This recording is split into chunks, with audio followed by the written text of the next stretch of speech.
In the summer of 1966, Chicago awoke to a nightmare. 8 young nurses murdered in their own home, and a city paralyzed with fear.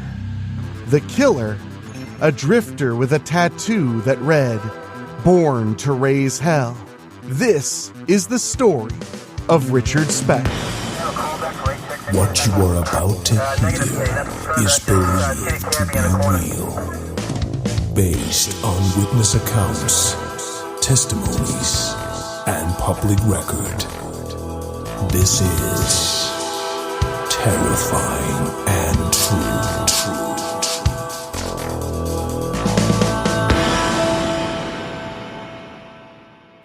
July 14th, 1966. A quiet neighborhood on Chicago's South Side becomes the setting for one of the most brutal mass murders in American history. 8 young women bound and slaughtered in their own home. One survivor escapes to raise the alarm. The man responsible, Richard Speck, a drifter whose name would soon be etched into infamy. Tonight, we revisit the night Chicago was held hostage by terror and the chilling legacy of the man who called himself Born to Raise Hell. Make sure you're subscribed. We'll start this story after this.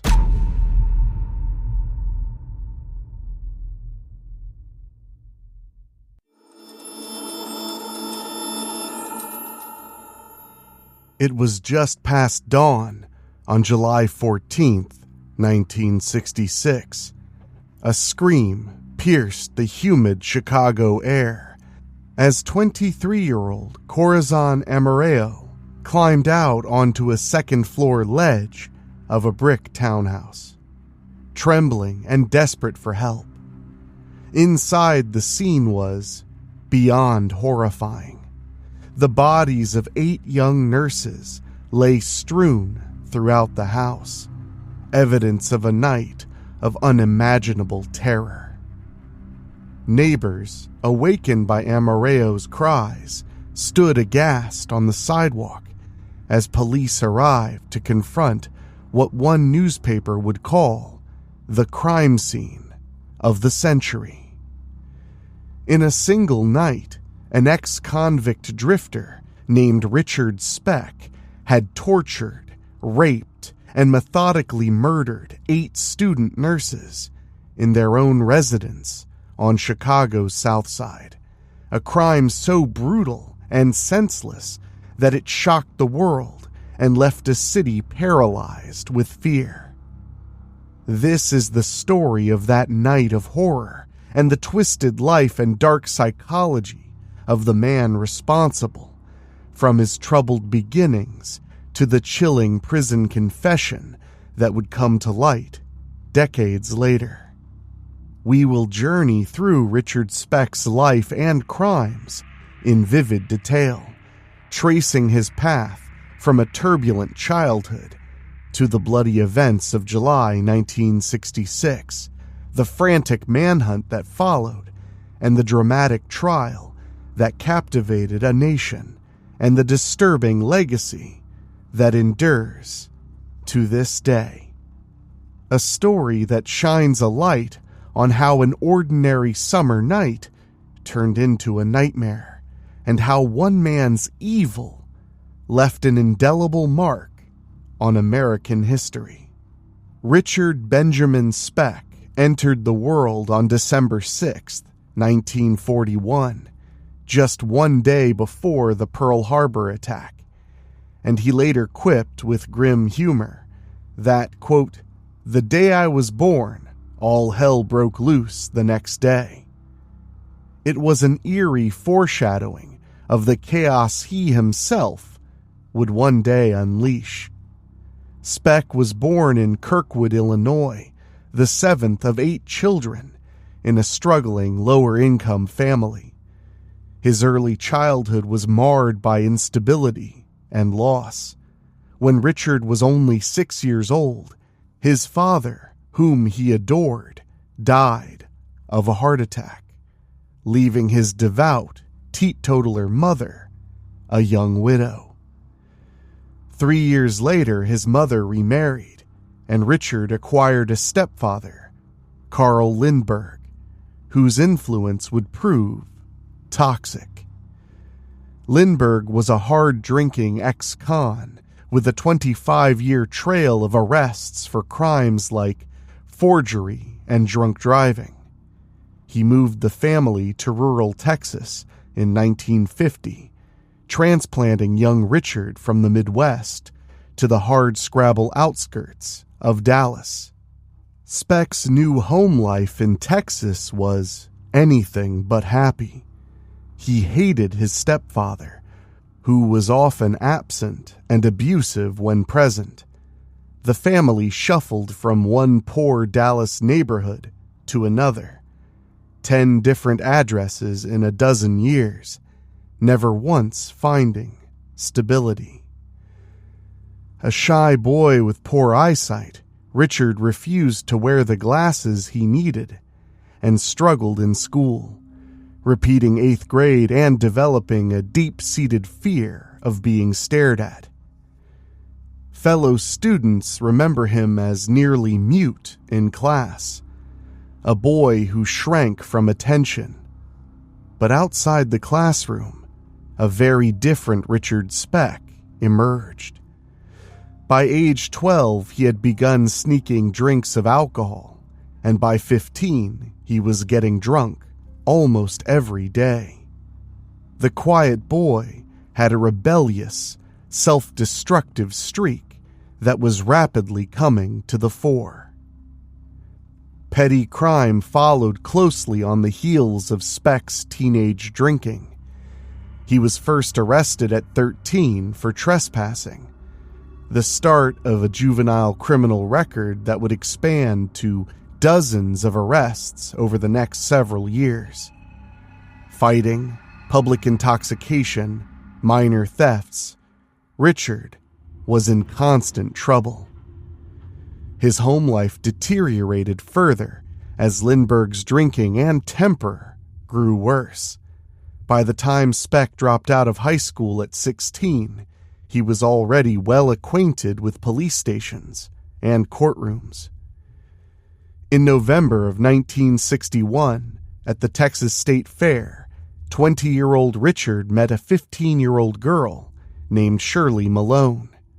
Despite the age difference, a whirlwind romance ensued. Within weeks, Shirley was pregnant, and Richard did what seemed the honorable thing. He married her in January of 1962. For a moment, it looked as if domestic life might calm his demons. The newlyweds moved in with Richard's older sister in Dallas, and that summer, Shirley gave birth to a daughter, Robbie Lynn Speck. But Speck's attempts at normal family life crumbled almost as quickly as they began. Unable to stay out of trouble, he was jailed for a 22-day stint that July for disturbing the peace in a drunken brawl, missing his own daughter's birth from being behind bars. It was a pattern Shirley knew too well. Richard would be in and out of jail frequently. By 1963, at just 21, he committed his first major crime.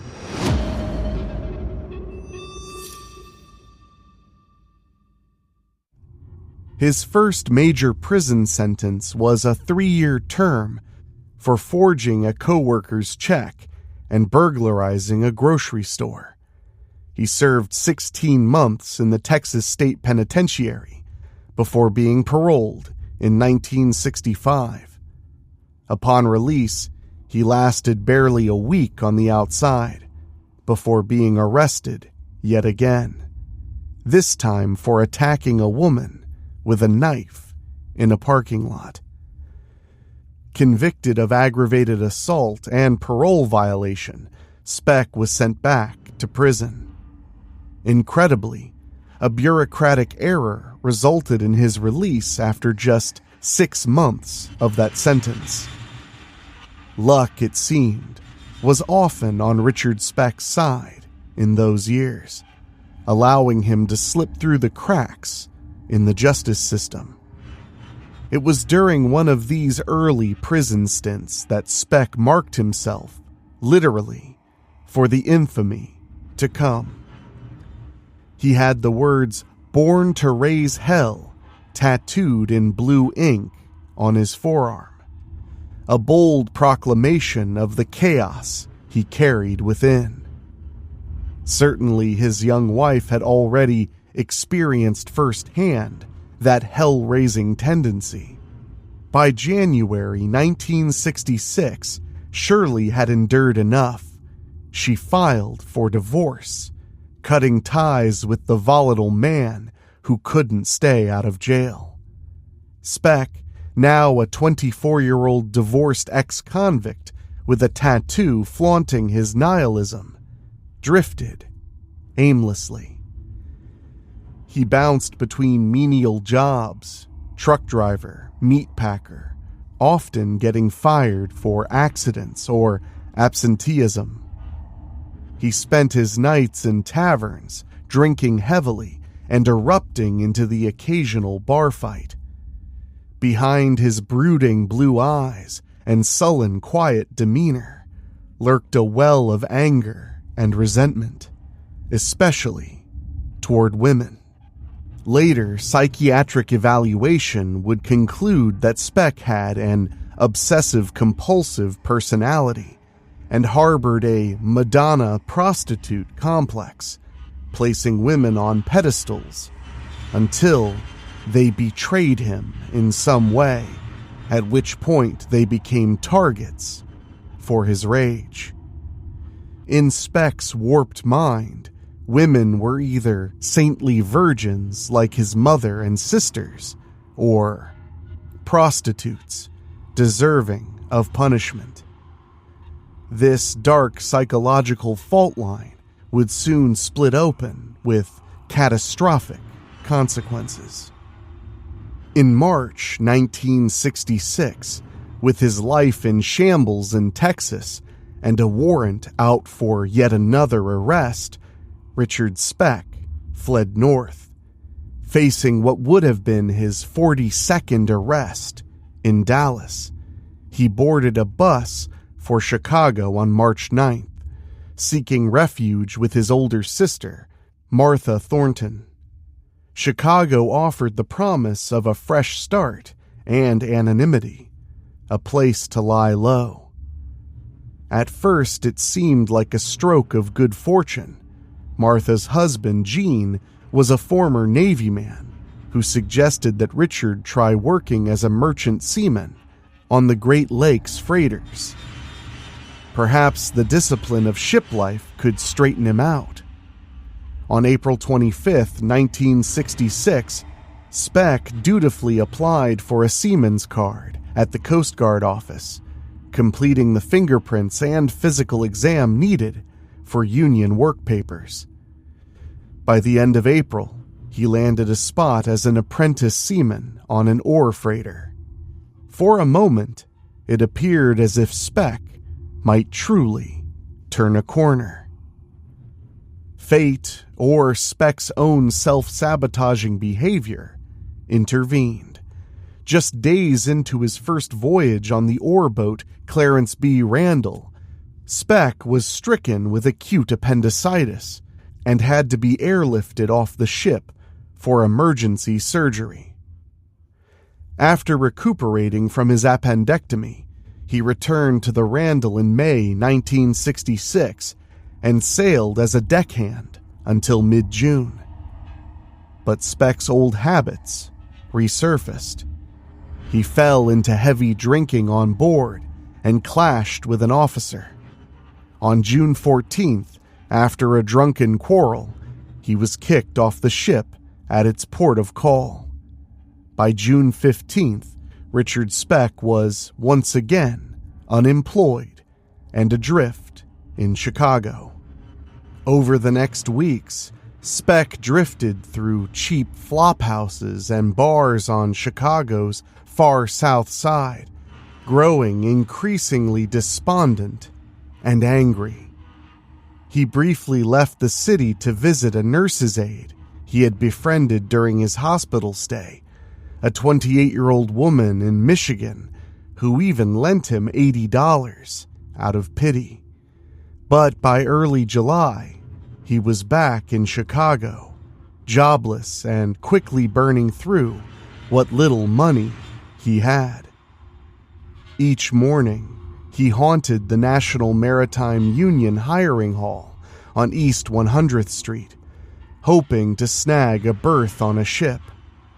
Each day, other seamen with more seniority were chosen over him. On July 11th, Speck's sister and brother-in-law informed him he could no longer stay at their home. His welcome had run out.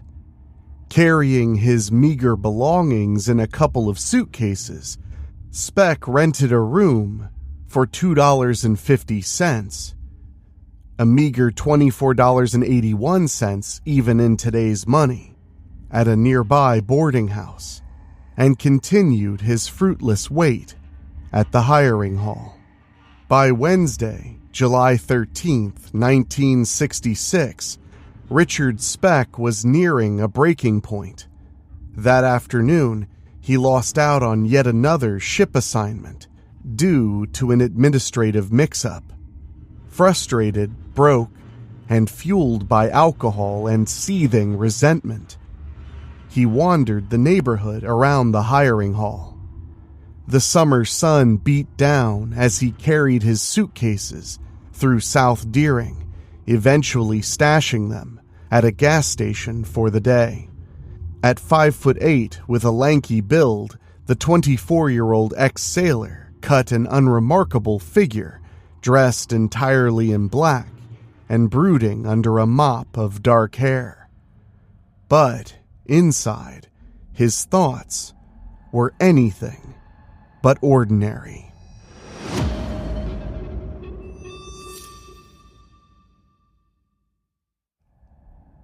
He had a knife in his pocket, desperation in his heart, and no plan for what to do next. That evening, Speck did what he often did. He went to drink at a local tavern. As he downed cheap whiskey at a bar called Kay's Pilot House, he crossed paths with a 53-year-old woman named Ella Mae Hooper. Ella Mae was a regular in the local bars, and the two spent part of the evening drinking in the same watering holes. Sometime that night, Speck decided to turn his simmering anger on this unsuspecting stranger. At knife point, he forced Ella Mae back to his rented room at the Shipyard Inn. There, in a squalid little room, he raped her and stole her handgun, a small black .22 caliber pistol she had bought through a mail-order catalog. Speck left the terrified woman alive, but traumatized, taking her revolver as loot. It was around 10:20 p.m. when he walked out of the Shipyard Inn tavern, armed now with both a stolen gun and his switchblade, his mind clouded by liquor and rage. What happened next would make Ella Mae's ordeal seem, by comparison, like the lucky escape that it was. In the back of his mind, Richard Speck may have only intended to commit a routine burglary that night. Perhaps he thought to break into a home, steal some quick cash, and move on. But the line between petty criminal and mass murderer was about to be crossed. Just a block and a half from the hiring hall stood a cluster of brick townhouses that served as a dormitory for young student nurses, from the South Chicago Community Hospital. Speck knew the area from his daily Union Hall visits. Under the cover of darkness, shortly before 11 p.m. on July 13th, 1966, he made his way toward 2319 East 100th Street, one of the nurse residences. Inside that townhouse, 9 women were winding down their day, studying, chatting, sleeping, unaware that evil was heading for their doorstep. The modest townhome at 2319 East 100th Street in Chicago's Jeffrey Manor neighborhood became the scene of one of the grimmest crimes in U.S. history. On a sweltering Wednesday night, the brick building's quiet was shattered when Richard Speck broke in through the back door around 11 p.m. Speck had slipped a knife blade under a window screen and pried it open to unlatch the door. Armed with his knife and Ella May's stolen pistol, he stepped into the living room of the nurse's residence. Inside, a nightmare was about to unfold. In the living room, Speck confronted 3 young women who had been chatting there. Brandishing the gun, he forced Corazon Amareo, Merlita Gargula, and Valentina Pasión into a bedroom where 3 more of their roommates lay asleep. The sudden intrusion sent a wave of terror throughout the townhouse. Speck discovered a total of 6 women now gathered in one room, some in nightclothes, eyes wide with fear. Switching on a bedside lamp, the intruder revealed himself.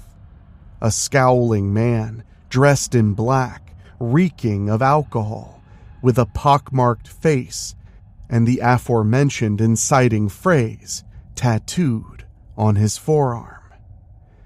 In a frighteningly calm voice, Speck assured the trembling nurses that he only wanted to rob them. He ordered them to empty their purses of money. In hopes of surviving, the women complied, handing over cash and valuables.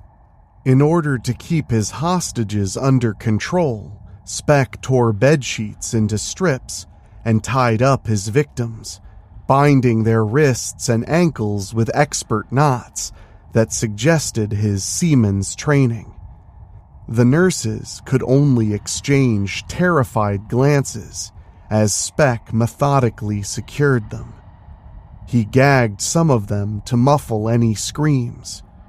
6 captives now sat or lay, huddled together, in that sweltering bedroom, hearts pounding, as the armed stranger paced and rifled through their belongings. For a brief moment, the nightmare seemed to stabilize into a tense waiting game. Perhaps the burglar would just take the money and leave, as he promised. But any hope of a relatively safe outcome soon evaporated. Around midnight, the front door of the townhouse opened, and 3 more nursing students returned home, one after another. Pamela Wilkening, 20 years old, was coming off her evening shift. Suzanne Ferris, 21 years old, and Mary Ann Jordan, 20 years old, had been out on a casual double date and had just been dropped off home, unaware of the danger inside. As each of these women entered the residence, they were startled to find a strange man with a gun and a house full of bound and frightened roommates. Speck quickly seized each newcomer and tied her up as well, adding Pam, Suzanne, and Mary Ann to the group of hostages. the situation grew even more chaotic. 9 young women now fell under the control of the armed intruder. Speck's demeanor shifted once the last of the roommates was caught. The pretense of a simple robbery dropped away, revealing a far more dangerous intent.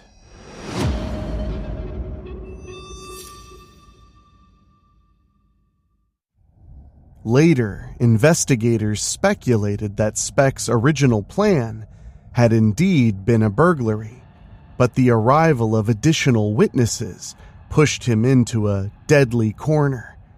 He could not risk leaving anyone behind to identify him. The terrified nurses now realized they weren't dealing with a mere thief. They were hostages to a man capable of unspeakable violence.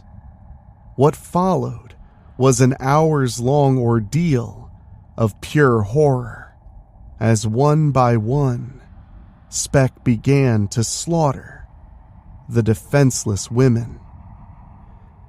At knife point, Speck grabbed Pamela Wilkening, one of the newly arrived roommates. Pamela, a 20-year-old student, had the misfortune of attracting Speck's fury first. She may have resisted or even, as Speck later claimed, spit in his face, enraging him. Speck dragged Pam out of the main bedroom and into another room. The 8 women left behind could only imagine what was happening as they heard muffled struggles and a scream cut short. In that back room, Speck stabbed Pamela once through the heart, killing her almost instantly. In that moment, a routine burglary officially turned into a bloodbath. As Speck returned for more victims, Mary Ann Jordan and Suzanne Ferris, the 2 friends who had come home together, somehow freed themselves from their bonds and attempted to fight back or flee when they realized what was happening. They burst out of the bedroom in a desperate bid for their lives, catching Speck by surprise. What followed was a frenzy of violence. Speck set upon them with his knife, slashing and stabbing with uncontrollable ferocity. Suzanne Ferris, just 21, was stabbed 18 times, and 20-year-old Mary Ann Jordan was stabbed 5 times. Their bodies left bloody on the floor beside Pamela's. In a matter of minutes, 3 of the 9 nurses were dead. Speck's hands and arms were slick with blood, and any last shred of restraint had fallen away. Quote, "I wound up trying to kill off all the witnesses," he later admitted, coolly. Having eliminated the 2 who resisted, Speck returned to the bedroom where the remaining 6 women still lay bound and helpless.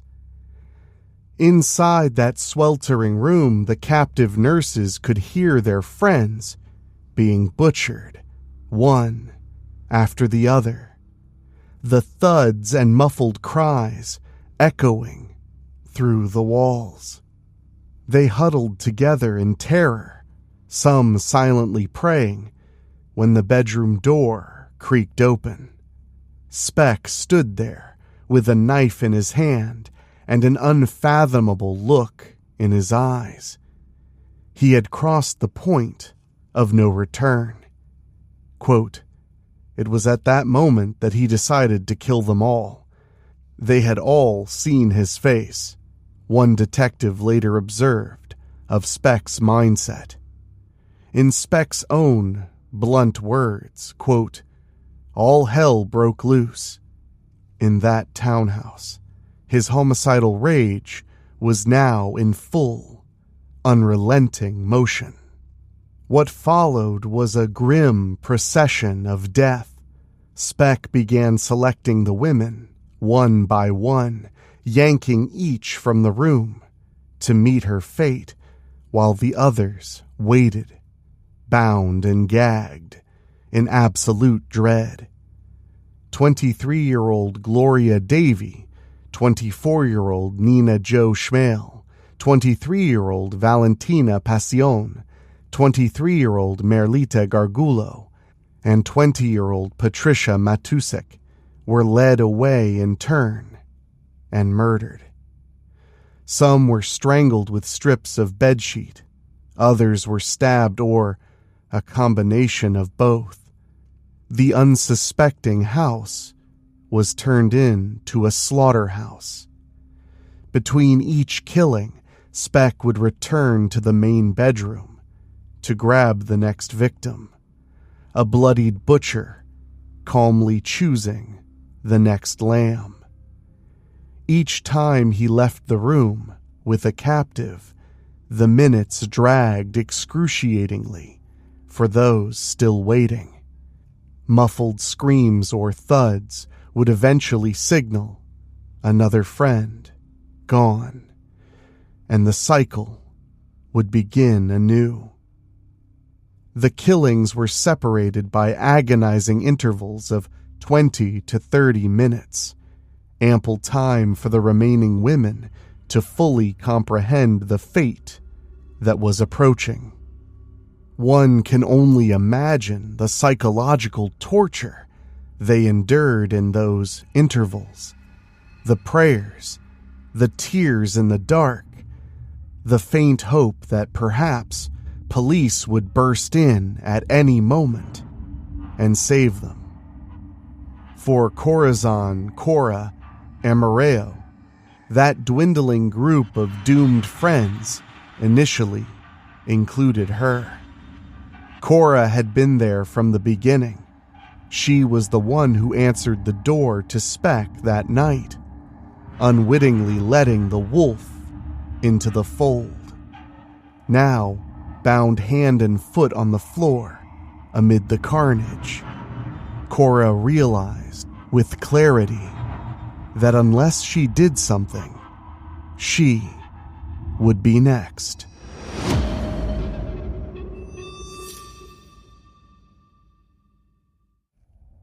Summoning every ounce of courage, Cora decided to hide in plain sight.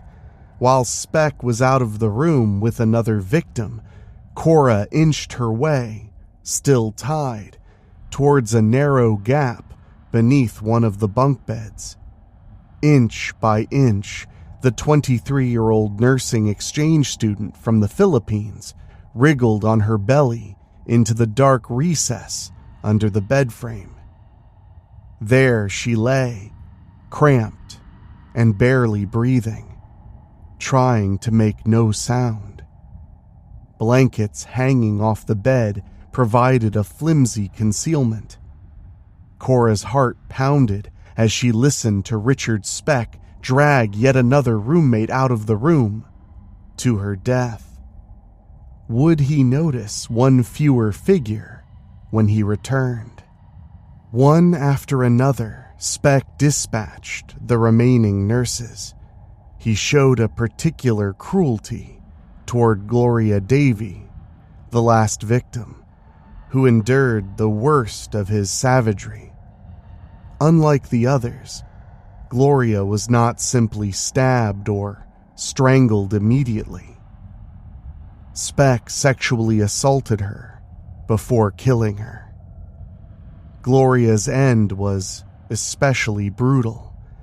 Speck strangled her with a length of cloth so tightly that when police later found her, the ligature was dug deeply into her neck, requiring significant effort to cut free. Investigators would later theorize that Speck's rage peaked with Gloria. Chillingly, a Cook County jail psychiatrist discovered that Gloria Davy was a dead ringer for Speck's ex-wife, Shirley. When presented with Gloria's photo after his arrest, Speck jumped as if he had seen a snake.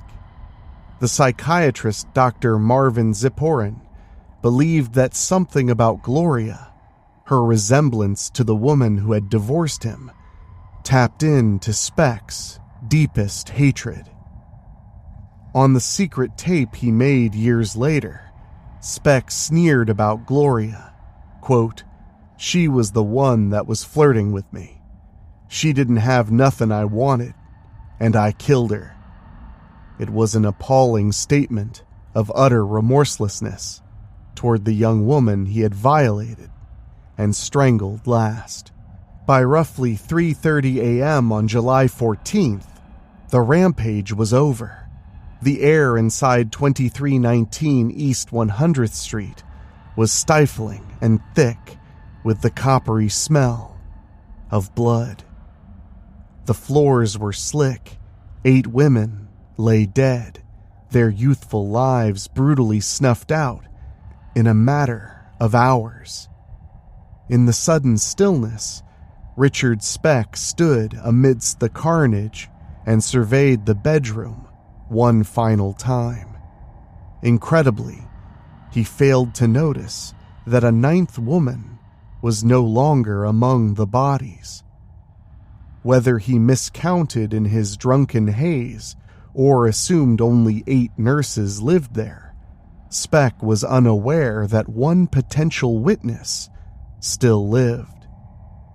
Satisfied that no one was left alive, he wiped his knife, pocketed the small amount of money he had stolen from purses, and walked out into the night.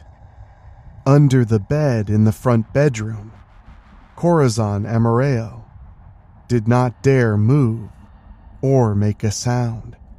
She had heard everything: the thuds of bodies, the horrifying muffled cries of pain, the footsteps of her friends being led away one by one. Bound and gagged, she prayed that the man would not return and discover her. Minutes passed, then an hour.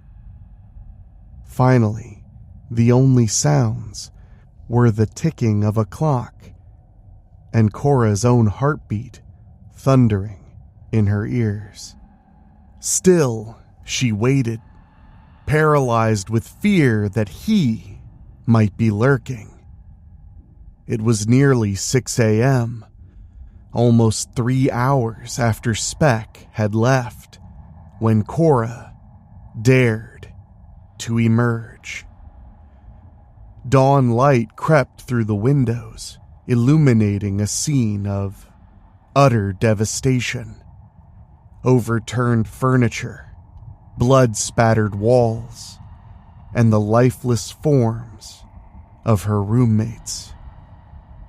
Cora somehow summoned the strength to untie herself and climb out of a window onto a narrow ledge.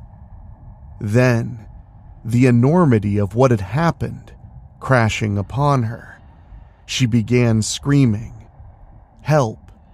Help! My friends are dead! All my friends are dead!"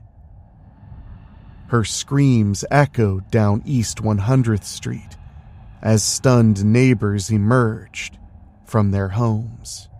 Police arrived swiftly, and what they found inside left even veteran officers shaken. Quote, "Inside, the house was in shambles. Bodies were strewn about and blood congealed in the morning heat," one report described. The first responders carefully carried out the victims, one by one, placing 8 young women in body bags and bringing them past crowds of horrified onlookers. Most of the victims were between 20 and 23 years old, students just weeks away from completing their nursing training. In the span of a few dark hours, a single depraved killer had annihilated nearly an entire class of caregivers. The crime was immediately recognized as one of the worst mass murders in American history up to that time. Chicago newspapers blared the story that very afternoon, spreading shock and panic. Doors that had long been left unlocked were bolted shut all across the city as the realization sank in. A madman was on the loose.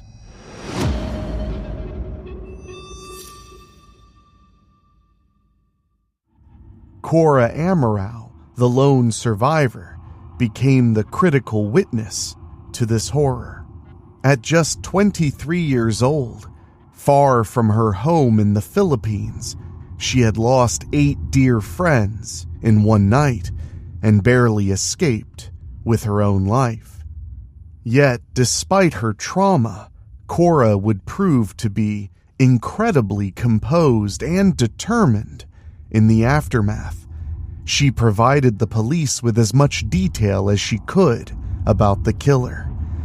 His height, his face, and crucially, that distinctive Born to Raise Hell tattoo on his forearm.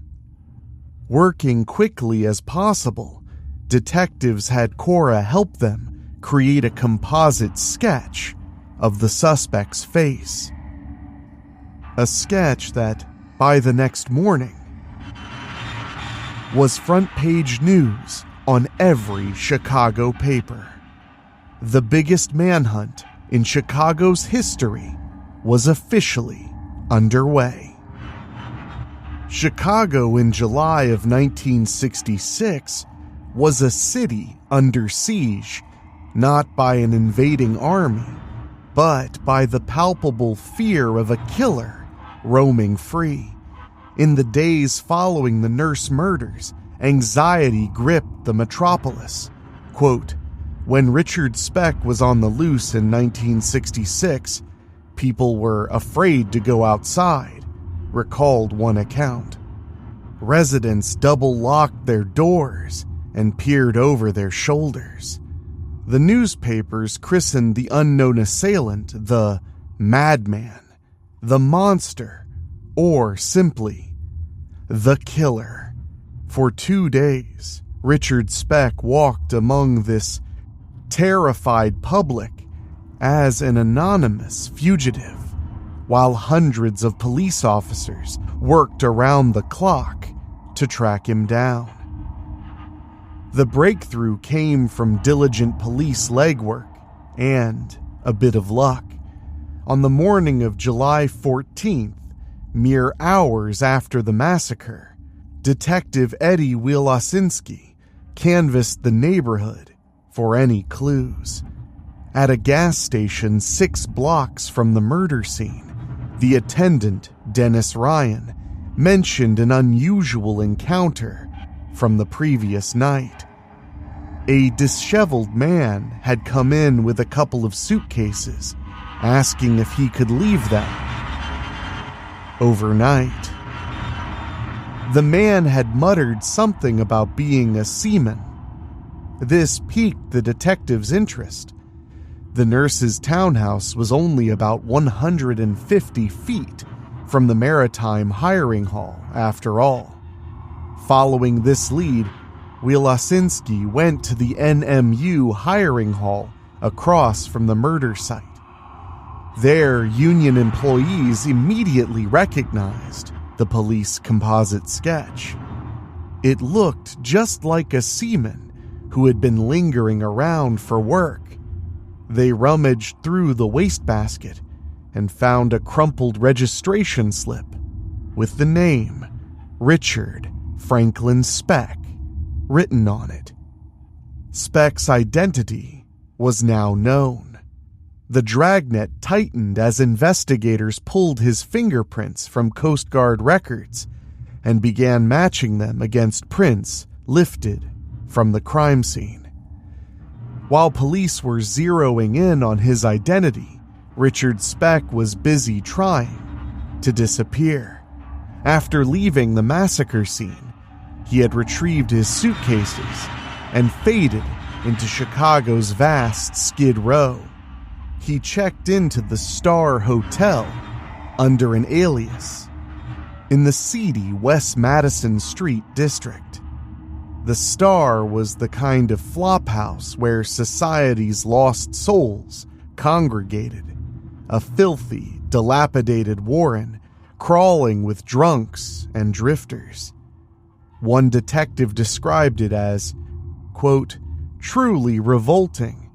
You'd walk through human waste just to reach the rooms.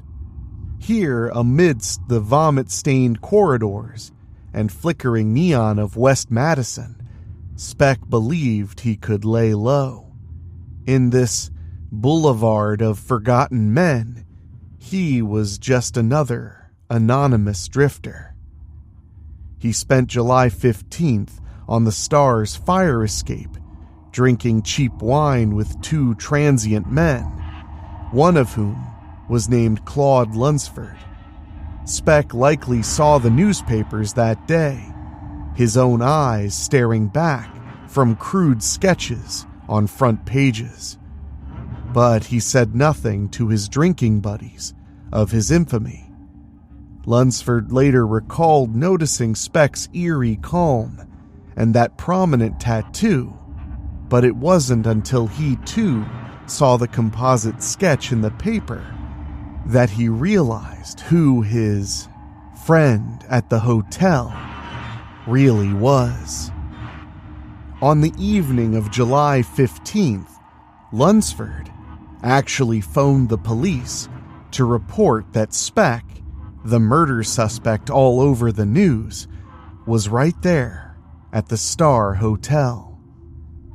That call went unanswered due to a miscommunication at police dispatch.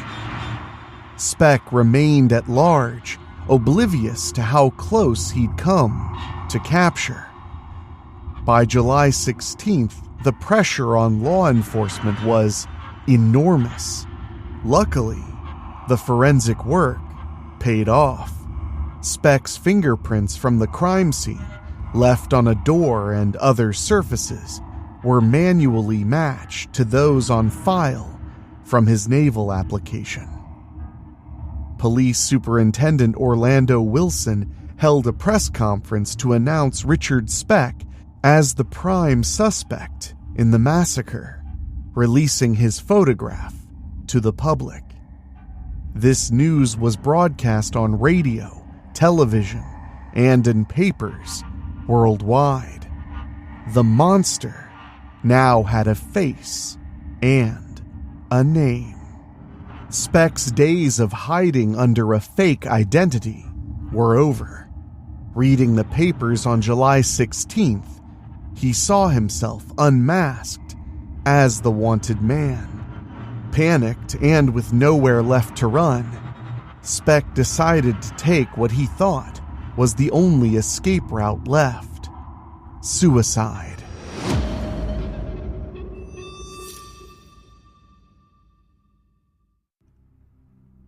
Alone in his cheap hotel room, stewing in alcohol and despair, he picked up a broken wine bottle and slashed his left wrist and inner elbow, attempting to end his life in a gory mess of blood.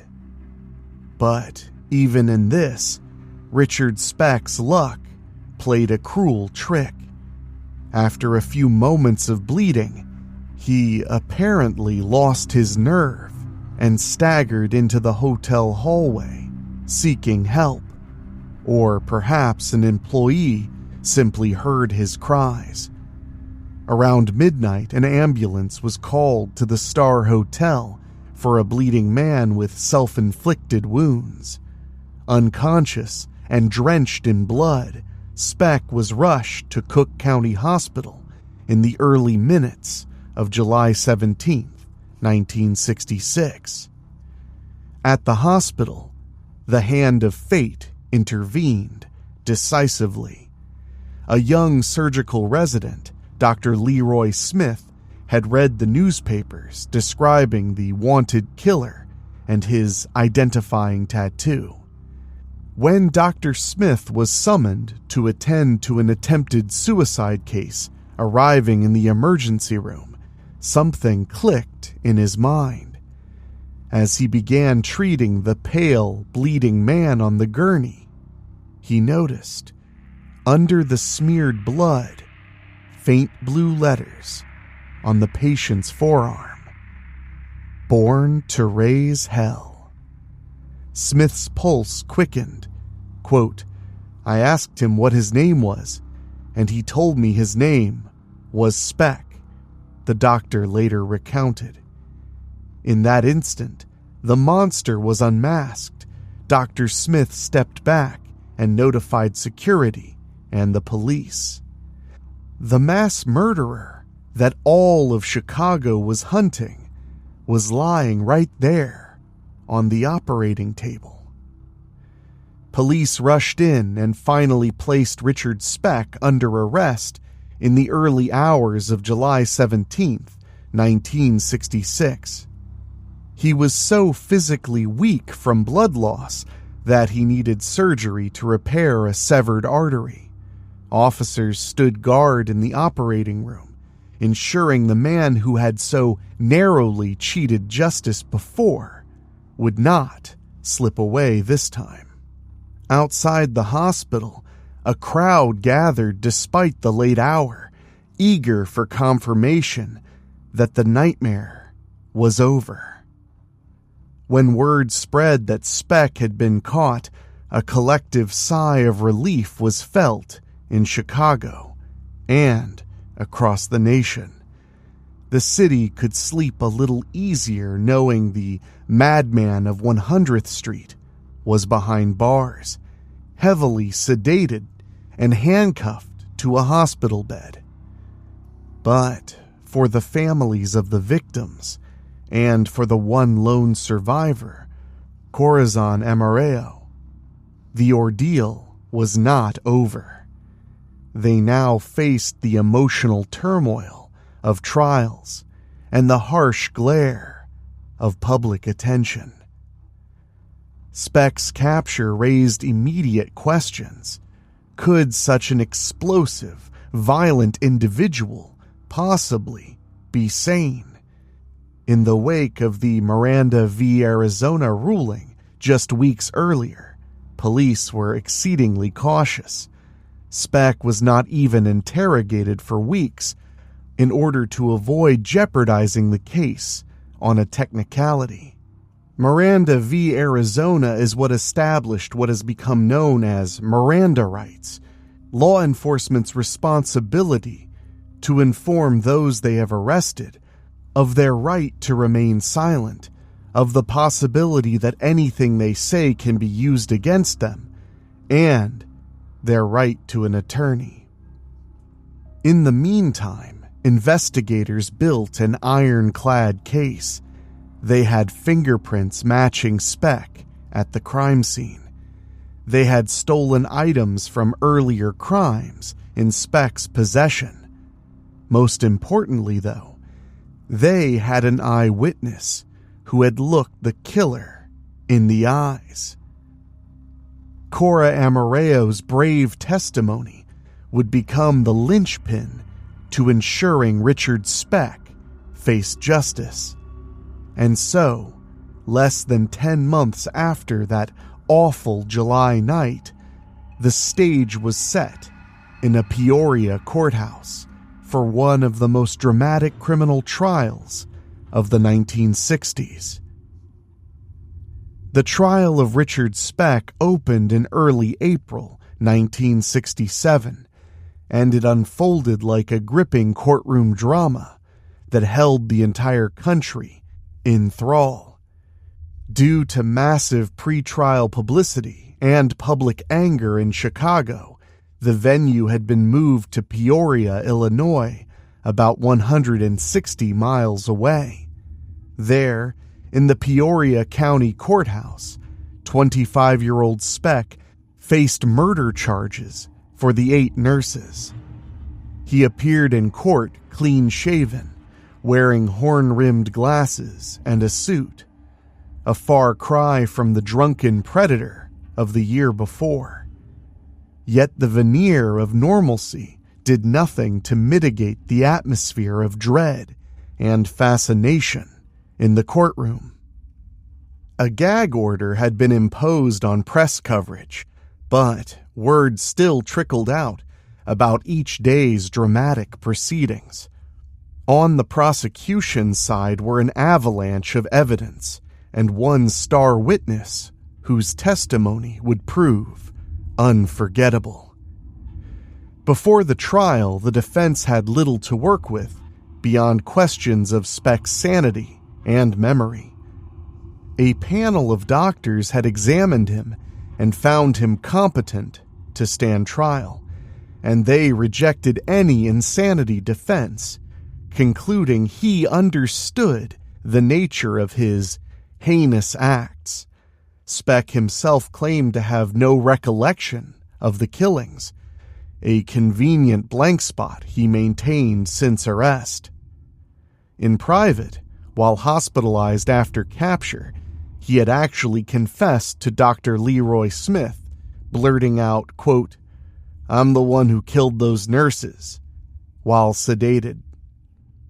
But that hospital bed confession was not admissible in court. Thus, when Speck's trial began on April 3, 1967, he pleaded not guilty and sat impassively as prosecutors presented the harrowing narrative of the massacre.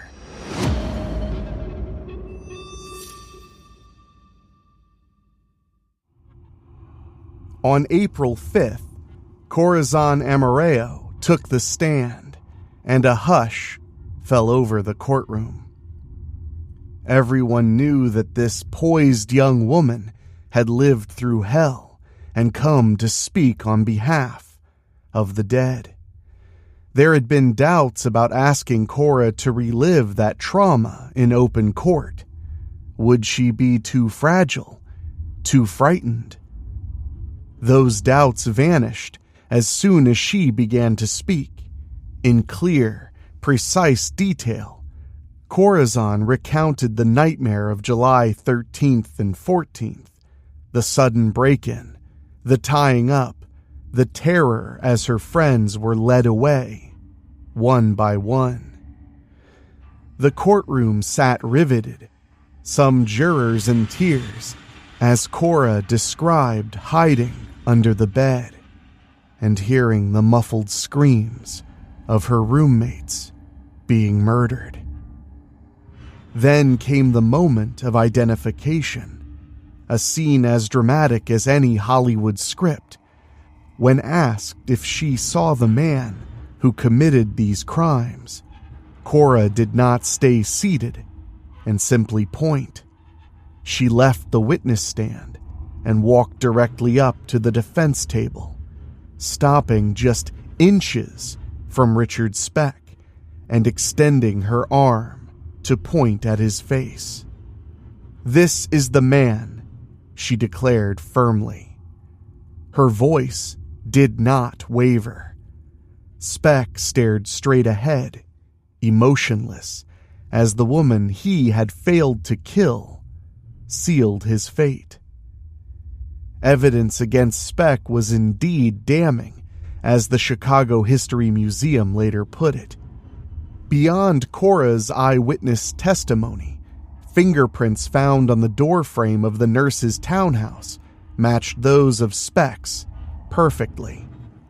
Stolen items from the townhome were also linked directly to him. The Born to Raise Hell tattoo had been the crucial clue leading to his capture. The defense, led by public defender Gerald Getty, could do little but try to spare Speck the death penalty. They subtly emphasized Speck's intoxication, hinting he had been in a drunken blackout. At one point, Getty even floated a story that Speck's suicidal gesture after the crime indicated remorse or mental breakdown. Speck himself would later scoff that this was propaganda that Getty used in an attempt to garner jury sympathy. But the jury was simply unmoved. Trial lasted only 12 days, and after just 49 minutes of deliberation, on April 15, 1967, the jury returned with a verdict: guilty on all 8 counts of murder. As the verdict was read, Speck reportedly showed no emotion, his face a mask. The families of the victims, who had endured every day of testimony about their daughter's last moments, quietly rejoiced at the swift justice. The jury recommended the death penalty, and Judge Herbert Passion concurred, formally sentencing Richard Speck to die in the electric chair. In Illinois at that time, executions were by electrocution at Stateville Penitentiary, and Speck was scheduled to meet that very fate in January 1968. For the press, the trial confirmed Speck's place in criminal infamy. They often referred to him now as a mass murderer, a term that, as historians note, was not commonly used in the 1960s. The specter of 8 innocent women slaughtered at once had introduced Americans to a new kind of horror, and Richard Speck became one of the first widely recognized mass murderers of the modern era. In the aftermath of the trial, the public's hunger for understanding this atrocity remained. A Cook County jail psychiatrist, Dr. Marvin Ziporin, who had interviewed Speck extensively before the trial, controversially published a book about Speck soon after the verdict. Ziporin painted Speck as a deeply disturbed man with a severe personality disorder and brain damage from old injuries, and he echoed the observation of Speck's Madonna horror complex regarding women. But none of these analyses swayed the court or the public. Insane or not, brain damaged or not, Richard Speck was going to pay with his life. Or so it seemed. Just as Speck's execution date approached, legal fate intervened once again on his behalf.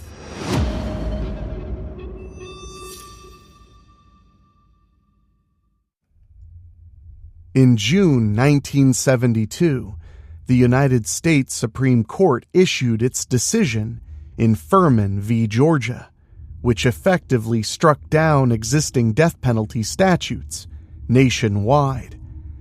Speck's death sentence was automatically vacated. That same year, in November 1972, he was resentenced by an Illinois court to an astounding 400 to 1,200 years in prison, essentially a symbolic way of ensuring he would never walk free. This massive sentence was later formally reduced to a still mind-boggling 100 to 300 years on paper.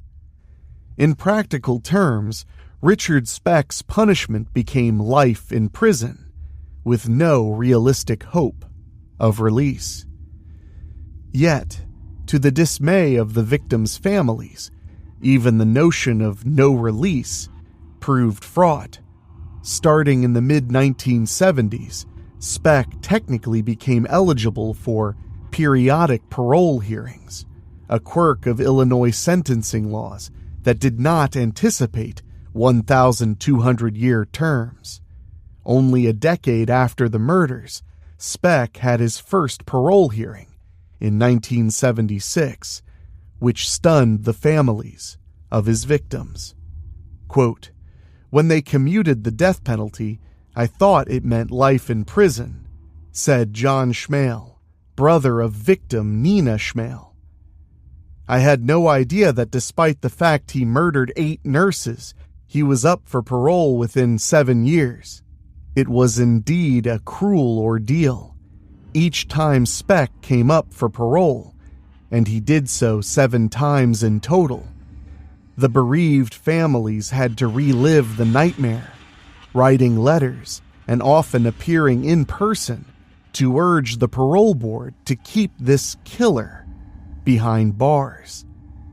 Every one of Speck's parole petitions was denied, but not before reopening old wounds.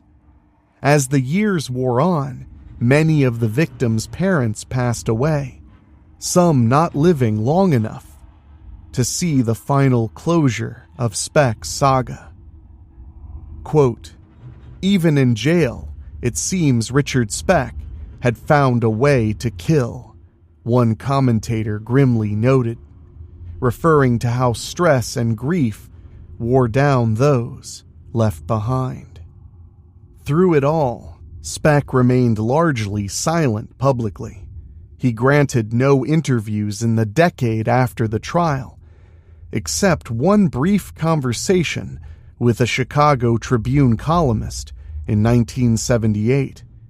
In that interview, Speck, for the first time, admitted, perhaps trying to shift blame, that he had been high on drugs and alcohol the night of the murders, and he even floated a sensational claim that he had an accomplice who helped him and whom he had later killed in fear of being betrayed. This claim of a mystery accomplice was met with skepticism. No evidence of any second perpetrator has ever surfaced. It seemed to be yet another one of Speck's manipulations, an attention-seeking ploy from behind bars. Officially, Richard Speck bore sole responsibility for the crime, and that is how history remembers it.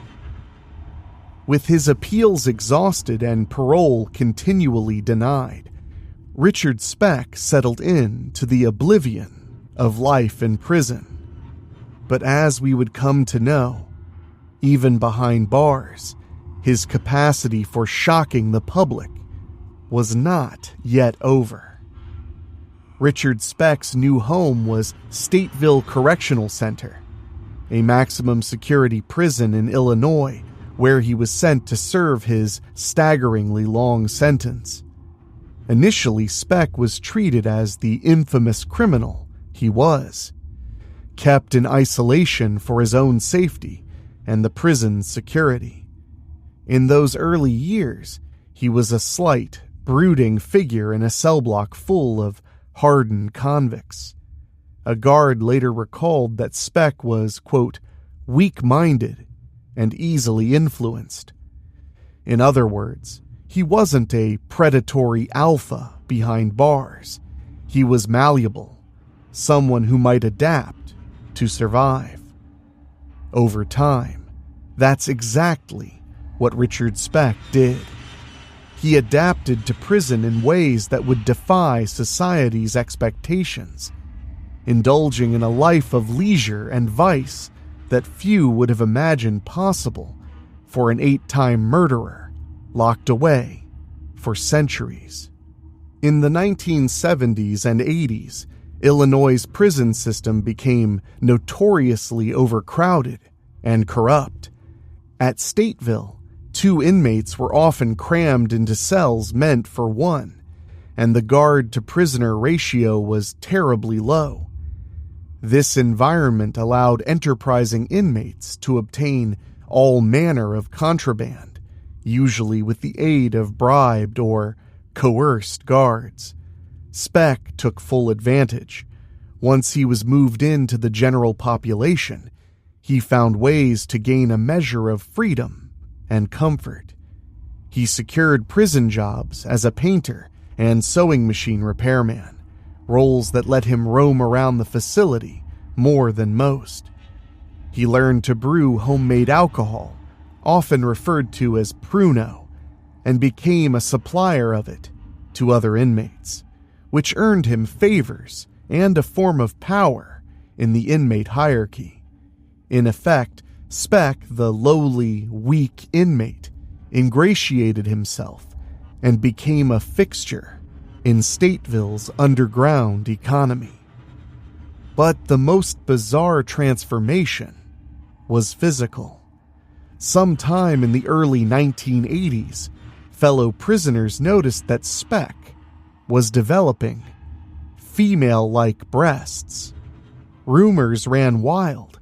Was he intentionally taking hormone pills smuggled into the prison? Had he effectively transitioned to serve as another inmate's girlfriend? Photographs from later years show Speck with noticeable breasts and often wearing women's underwear. It appeared he had indeed been ingesting estrogen or other hormones in order to feminize his appearance. Whether this was done voluntary in order to gain protection or favor from more dominant inmates, or coerced by said dominant inmates, remains unclear. What was clear is that Speck had become a far cry from the tattooed macho drifter who had terrorized nurses in 1966. Inside the twisted social ecosystem of Stateville, Richard Speck was thriving in his own depraved way, getting high, having sex, and flouting the system's rules right underneath the noses of prison officials. For years, these excesses remained hidden from the public, but that changed in May of 1996.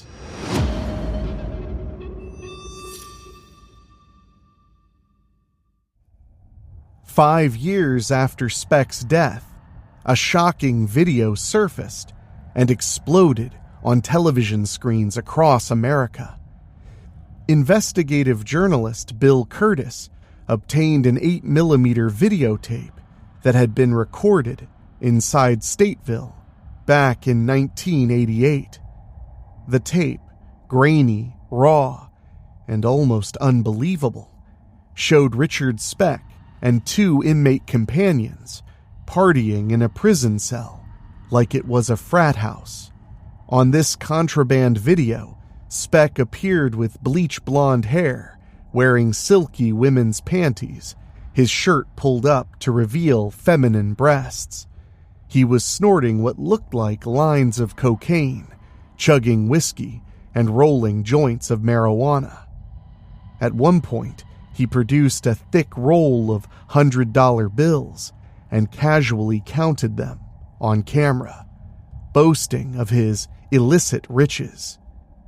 In perhaps the most disturbing segment, Speck engaged in explicit sexual acts with his fellow inmate, who was referred to as his lover on camera. Seeming utterly unconcerned about being filmed, the sheer brazenness of it all was mind-numbing. Here was a convicted mass murderer, supposedly serving hard time in a maximum security prison, yet on video, he appeared to be having the time of his life behind bars. And then, in between these X-rated and drug-fueled exploits, Richard Speck began to talk. The tape unexpectedly became a confessional. In a kind of interview segment, apparently one inmate quizzing Speck on camera, Speck nonchalantly admitted to the nurse murders. The exchange went like this. "What are you in for?" the off-screen inmate asked. "8 murders," Speck answered. "Did you really do it?" inquired the inmate. "Yeah, sure I did," Speck said casually. "Why?" "It just wasn't their night," Speck said, with a stomach-churning smirk.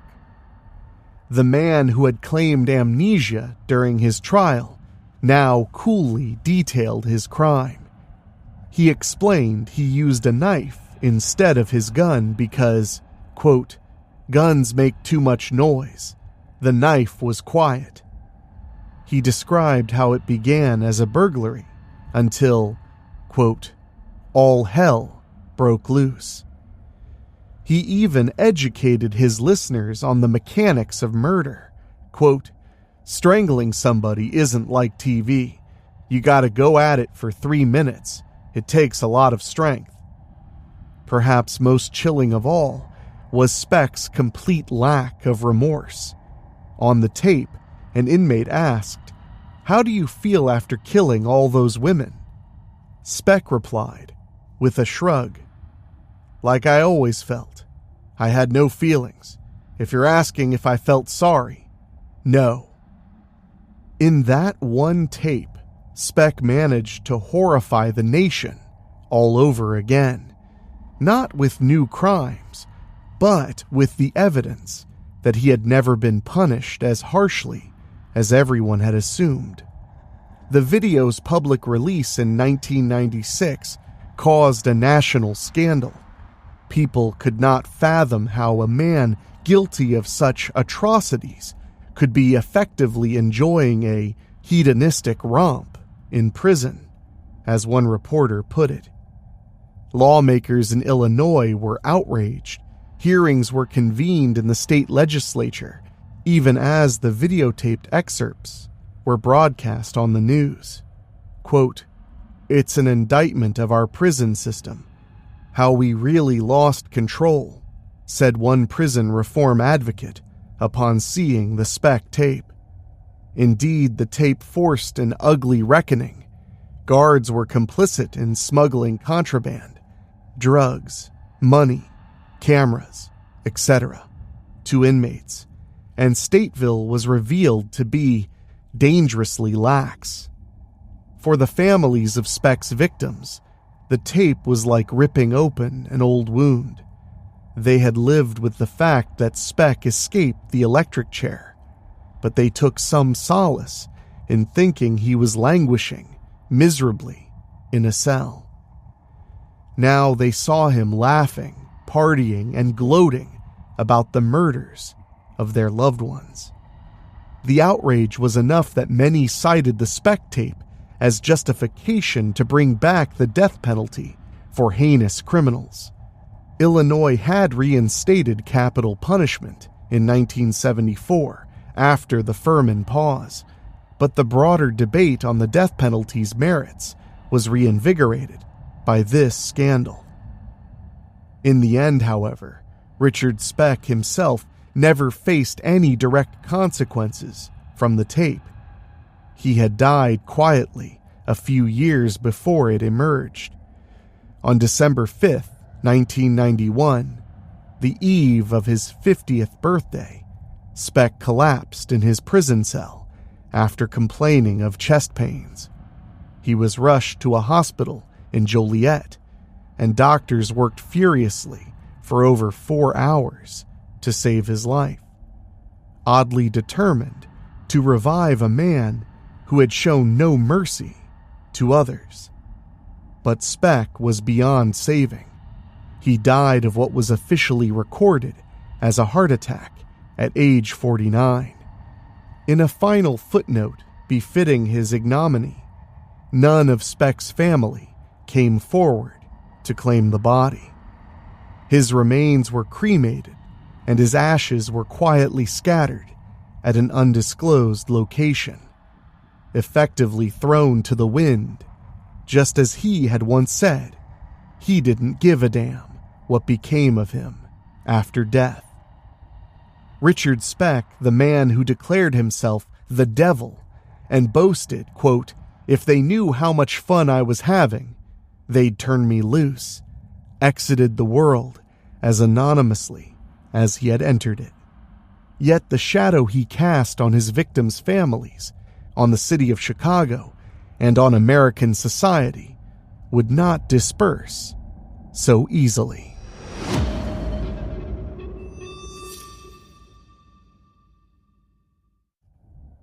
Even now, nearly 6 decades later, the name Richard Speck sends a shiver through those old enough to remember the summer of 1966.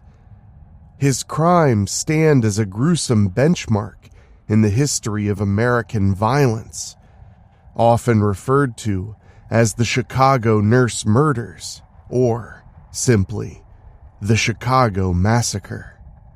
At the time, it captured the fear and imagination of a generation. Ordinary people could not fathom how one man could be so cruel as to bind and systematically kill 8 young women who had dedicated their lives to healing others. The gruesomeness of Speck's rampage forced Americans to realize that the most horrific crimes were not limited to gangsters or warfare. They could erupt without warning in an ordinary urban townhouse. In many ways, the Speck case marked a turning point. While in hindsight, the 1960s in America is seen as a nostalgic era, in reality, it had been roiled by political assassinations, civil unrest, domestic terrorism, and war abroad. But Richard Speck brought horror straight into the domestic sphere, into a home where people should have been safe. As one Chicago paper put it, after Speck, people started locking their doors at night. The cultural impact was profound. The media coverage of the Speck case was unprecedented in scale for a crime of this kind. It was one of the first times the term mass murderer was applied to a killer of strangers. Previously, that phrase conjured images of Prohibition-era gangsters or wartime atrocities. Speck's one-man massacre changed that, and sadly, the term would find many more applications in the decades to follow. Some criminologists and historians consider the Speck murders, along with a certain Texas Tower sniper attack that occurred just 2 weeks later in 1966, as the beginning of a modern era of mass murders in America. It jolted law enforcement into new approaches for manhunts and for understanding the psychology of spree killers. Speck was not a serial killer with a pattern across months or years.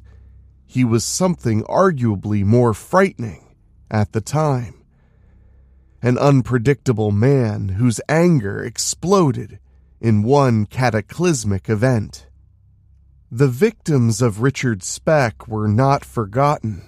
Their names, Gloria Davy, Patricia Matusik, Nina Jo Schmale, Pamela Wilkening, Suzanne Ferris, Mary Ann Jordan, Merlita Gargulo, and Valentina Passion, became etched in Chicago's collective memory. All were in their early 20s, on the cusp of graduating and launching careers in nursing. Gargulo and Passion had traveled from the Philippines full of hope to train in America, only to meet a tragic end far from home. After the murders, the 2 Filipina nurses' bodies were returned to their homeland, following a solemn memorial mass in Chicago. The loss of these bright, caring women resonated with the public. It added a deeper layer of heartbreak that those who dedicated themselves to saving lives had their own lives taken in such a brutal manner. Hospitals and nursing programs in the aftermath took a hard look at security. The nurses' townhouse itself, unguarded and accessible, became a cautionary example of vulnerability. Indeed, the South Chicago Community Hospital reportedly began instituting tighter controls on dormitories and escorting staff. A small but meaningful change spurred by the tragedy. In Chicago, the site of the murders on East 100th Street bore a dark legacy. For years, the townhouse remained a painful landmark of evil. It has since been demolished, the lot either left empty or rebuilt, but the memory lingers in the community. Each year, on the July 13th anniversary, some Chicagoans still recall the horror that took place there. The city's newspapers and historical societies periodically recount the story, ensuring new generations learn about the grim anniversary and the lessons it holds. Chicago wasn't alone in never being the same after Richard Speck. The criminal justice system would also never be the same.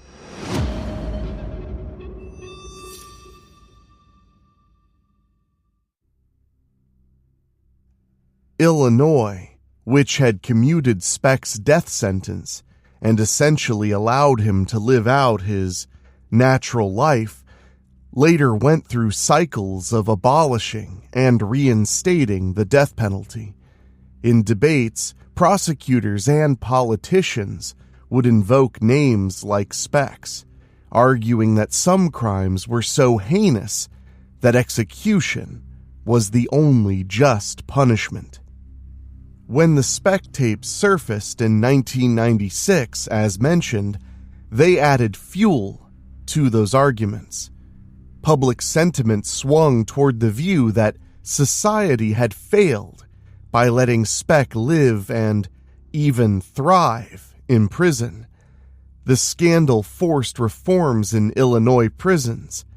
There was a crackdown, at least temporarily, on contraband and corruption.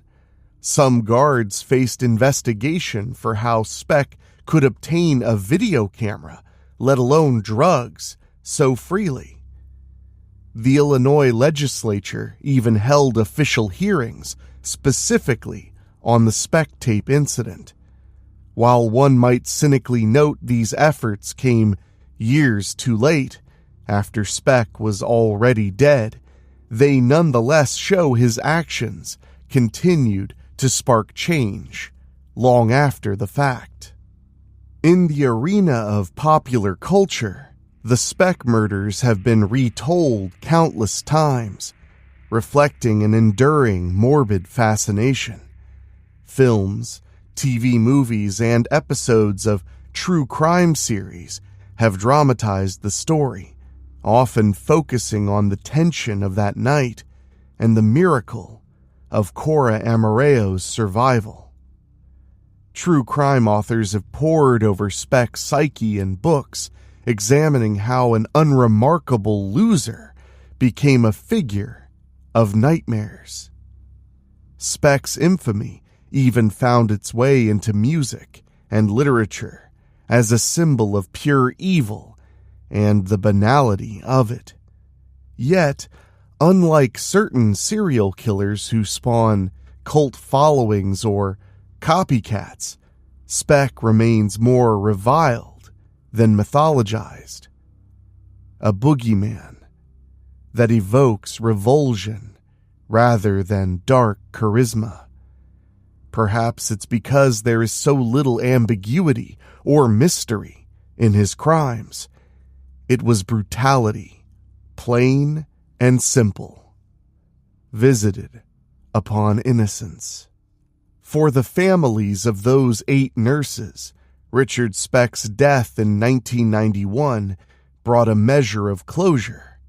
Quote, "When he died, for me anyway, there was closure," said John Schmale, who lost his sister Nina Jo to Speck's knife. Quote, "Finally it's over. No more parole hearings. He doesn't have my sister's picture in his cell anymore. Finally, it's over. Schmale's words underscore the painfully long shadow Speck cast. It stretched over 25 years, through the trial, the appeals, the parole hearings, and the posthumous release of the tapes. Only with Speck's cremation and scattering did the families feel that chapter could finally fully close. Even so, the grief never vanished. The families carry the memory of their daughters and sisters, forever young and frozen in 1966, robbed of promising futures. Memorial scholarships and plaques were established in honor of the slain nurses at their nursing school, preserving their legacy as caregivers whose lives were cut short. In the final analysis, Richard Speck's story is a cautionary tale on multiple levels. It's a study in how a toxic mix of abuse, alcoholism, and criminal impunity can incubate a ticking time bomb of violence. It highlights the fragility of public safety, how one random encounter with evil can shatter so many lives. It raises uncomfortable questions about the purpose of incarceration. Was justice truly served in his case, or did the system fail to uphold any meaningful punishment after the initial verdict? And it forces a contemplation on evil itself. Was Speck born a monster or a product of environment? That debate may never be resolved. What is certain is that one hot summer night in 1966, a perfect storm of Speck's personal demons unleashed unspeakable horror on innocent women. Today, the tale of Richard Speck is recounted not to glorify the killer, but to remember the victims and to attempt to glean lessons. It urges vigilance in protecting the vulnerable, compassion for survivors like Cora, who displayed unimaginable bravery, and the importance of a justice system that balances punishment with prevention. Speck once infamously said on tape, quote, "If I die, I don't give a damn if they throw me in the gutter." In the end, he got his wish. He died ignominiously, and his ashes were thrown to the winds, unmourned. But the legacy of his crimes, the reforms they spurred, the nightmares they fueled, and the resolve they hardened in law enforcement and the public, remains firmly etched in history. The story of Richard Speck stands as a dark chronicle of American crime, a reminder of how quickly a normal night can descend into terror, and how the resilience of the human spirit, exemplified by a young nurse hiding under a bed and later standing face to face with her attacker in court, standing up not only for herself but for her slain friends, can ultimately shine a light even in the face of such darkness.